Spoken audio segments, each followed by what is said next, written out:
Hello, everyone, and welcome to another of our series. Today, we're going to try to solve these important limits. The limiting value as x approaches infinity, 1 plus 1 over x to the power of x.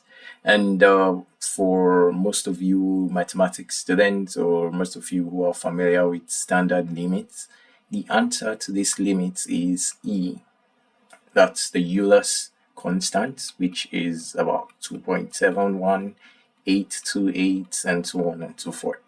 So a big question arises: how did we get the number e while evaluating this limit? So that is the aim of our video today. I'm going to break it down, so you should sit back and watch. So this limit is very important for those of you that will do financial mathematics, or for those of you that just want to solve maths for fun. Let's dive into it. So as usual, the first thing we do when we have this limit is to try a direct substitution. So what does direct substitution implies? We have the limiting value as x approaches infinity, 1 plus 1 by x to the power of x is going to be 1 plus 1 over infinity to the power of infinity, which is 1 plus 1 by infinity is, it gets to 0, okay, to the power of infinity. So this is 1 to the power of infinity. And this is not equal to 1, as some of you would think. This is indeterminate.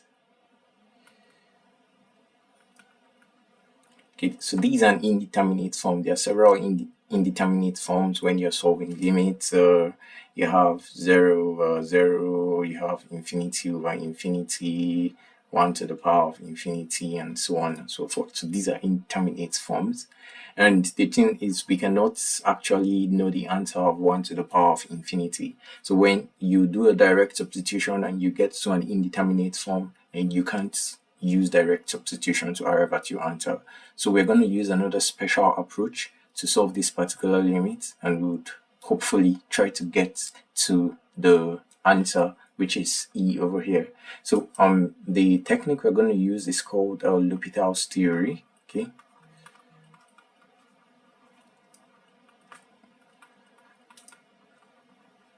All right. So to use L'Hopital's theorem, okay, we're just going to say let y be equal to this limit as x tends to infinity, 1 plus 1 by x to the power of x. All right. So if y is equal to this limit, so what we're going to say is we're going to take the natural log of both sides. So take the natural log of both sides. So for me, I like this convention of writing ln as log to base e. Okay, I hope you guys are familiar with this. So I'll take the natural log of both sides.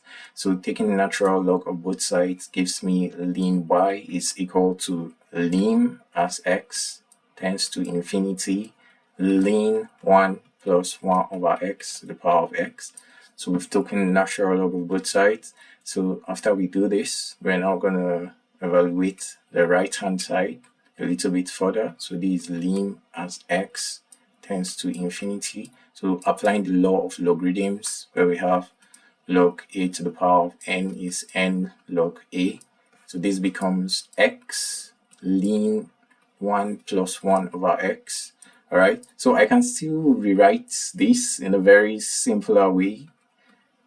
So ln y is lim as x tends to infinity. I can write this as ln 1 plus 1 by x divided by 1 by x. So I didn't change anything. I hope you guys know this is the same. So when you want to make x into something that resides in the denominator, you just need to reciprocate it, okay? Because 1 over 1 by x gives you x. All right, so that's the technique that we're going to use here. So at this point, we're now going to apply the L'Hopital's theorem, okay? L'Hopital's. So applying L'Hopital's theory, this is how you apply L'Hopital's theory. So you have ln y is equal to lim as x tends to infinity. We're going to differentiate the numerator and the denominator with respect to x. So I'm just going to write it for you, d by dx of the numerator, okay, all over d by dx of 1 over x. So this is just L'Hopital's theory. So the limiting value of a fraction when you have a fractional quantity is still the same thing as the limiting value of the derivative of the fraction that you have. So that's just the summary of L'Hopital's theory. And if we can evaluate these derivatives, okay, then we would have perhaps something that is easy to substitute directly into. So we are going to do that quickly. So we have lim as x tends to infinity. So I'm going to differentiate ln 1 plus 1 over x. So for those of you that are familiar with chain rule, when you want to differentiate ln of something, you know that when you differentiate the natural log of something, it's 1 all over that stuff, 1 plus 1 over x. But then we still need to multiply it by the derivative of whatever is inside the bracket. So we'll differentiate this quantity with respect to x. So that's chain rule. You differentiate ln and it gives you 1 over something, and you now go ahead and differentiate what is inside the bracket, okay, with respect to x. Differentiating 1, I get 0. Differentiating 1 over x, I get minus 1 over x squared. So I'm not going to explain how I got the derivative of 1 over x minus 1 over x squared. I'll leave that for you. And in the denominator, I see that I'm just differentiating 1 over x, which is minus 1 over x squared, okay. Now, at the end of the day, these two can cancel out, and this gives me ln as x tends to infinity 1 over 1 plus 1 over x. So at this point, I have a simple expression to directly substitute the limiting value of x. So we have ln y is equal to 1 over 1 plus 1 over infinity, which is 1 over 1 plus 0, which is 1. So if ln y is equal to 1, it means that y is equal to, of course, when you take the exponential of both sides, or ln y is, or just take the exponential of both sides, you have e to the 1, and exponential ln y is just y, and then you now have e to the power of 1 is e. All right, so this is just a simplified way of how this particular limit evaluates to e, and y is what we are looking for, because from the beginning we said let y be the value of this limit, and on this hand we have now gotten that y is e.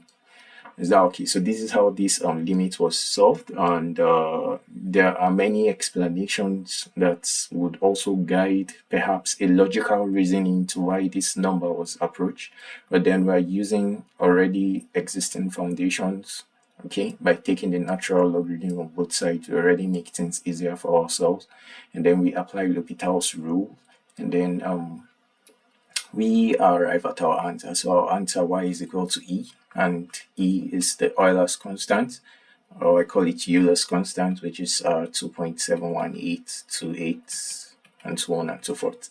So thank you for watching.